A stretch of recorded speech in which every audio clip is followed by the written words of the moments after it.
And Dan is the CEO of St. Patrick's Center. As you guys know, he's been up here several times. On St. Patrick's Day in 2003, longtime St. Louis broadcaster Dan Buck made a life-changing decision. The 7-time Emmy award-winning TV and radio personality left broadcasting to commit his life to serving the poor. Dan became the CEO of St. Patrick's Center in St. Louis, the largest homeless service agency in Missouri. He has been instrumental in growing the agency to 28 programs that serve over 9,000 impoverished and homeless clients per year. St. Patrick's Center is recognized nationally for its innovative, successful programs that focus on housing, employment, and mental health. Dan serves on the advisory board of the Federal Home Loan Bank of Des Moines. He is assisting the Federal Home Loan Bank in their efforts to create more affordable housing for lower-income Americans. He was a recipient of the 2005 St. Louis Catholic Youth Council Community Achievement Award for his 20-plus years of coaching youth sports and for his involvement in charity, church, and social ministries. Dan left behind an 18-year broadcasting career where he received 17 Emmy nominations and won a total of 13 prestigious media awards. He also sold his successful video production company that helped nonprofit organizations across America in their fundraising efforts for more than 9 years.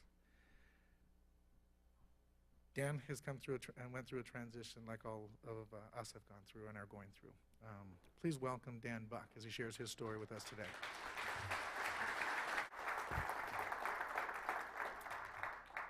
Well, I'm very honored, number one, to be able to come back 9 weeks after we started this thing and not see a lot of the people I saw in week 1. That's the intent. Kiana Jones, one of the key people in the early weeks, employed Express Scripts. She's not here today. Phil McCullum, not here today. Lester Washington, not here today. Gary Otto, not here today. Wanda McNamee, not here today. Julie Hagerich, not here today. They're at work.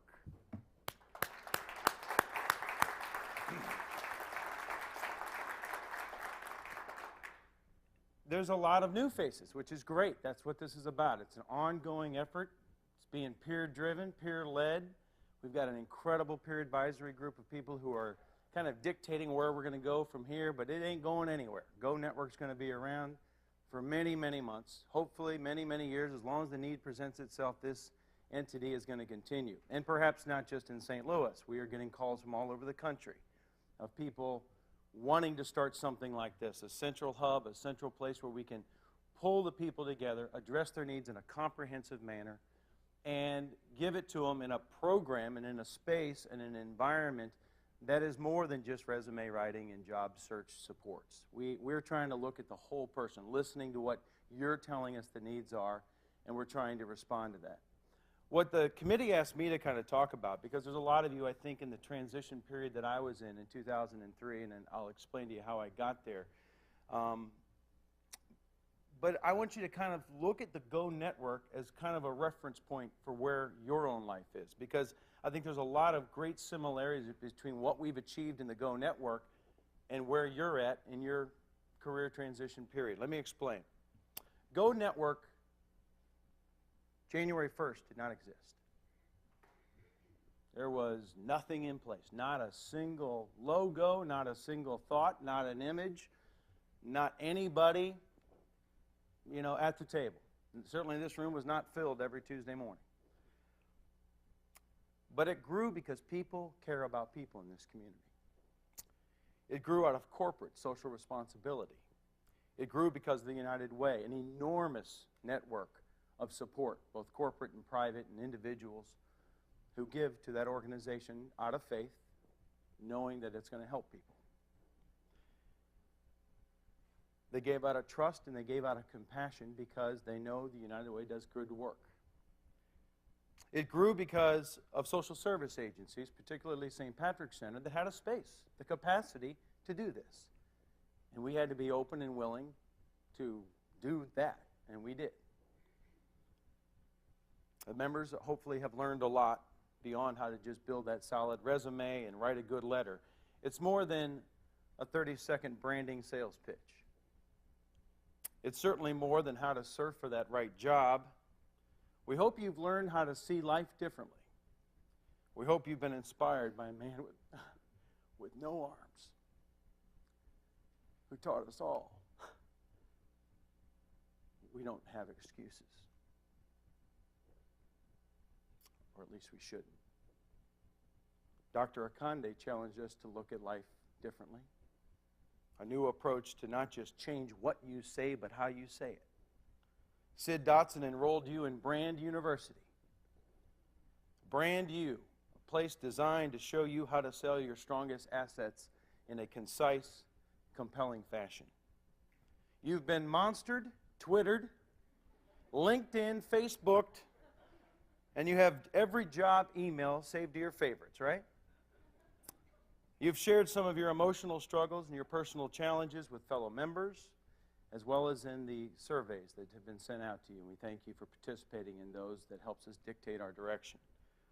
We hope you realize every single week that you're not the only one in this position. And you don't have to go through it alone either. Because there's a whole bunch of people in this room who share and care about your struggles. Including me, because I've been there. I've been unemployed. If you're in the broadcasting business, you're not truly a broadcaster until you've been fired 3 times. I'm in that club. But this is something that I'm going to share with you today that I don't often talk about. I used to talk about it in my early days here at St. Patrick's Center, and I don't know if it's just been too busy, but I'm also really not comfortable. I try not to often talk about my transition of how I left broadcasting to get here because it's my journey. It's what I did, and I always love to preface this whole talk that I'm about to give with, this is all about me, not about you. Nor do I expect anything that you're going to hear from me today to be directly applicable to your life. It's just an example. It's one person's journey, one person's walk, how I transitioned out of a corporate, self-centered, greedy environment. And trust me, broadcasting is not a business filled with the most selfish people in the world, but the environment dictates it.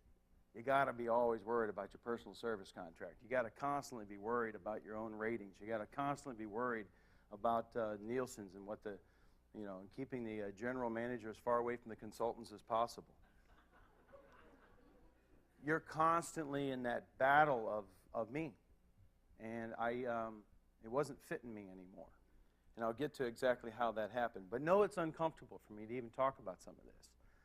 Because I don't, again, want to pretend. I don't want to be a pastor. I don't want to be a person who's going to dictate your faith walk or your direction. I think that's great. Don't you turn around.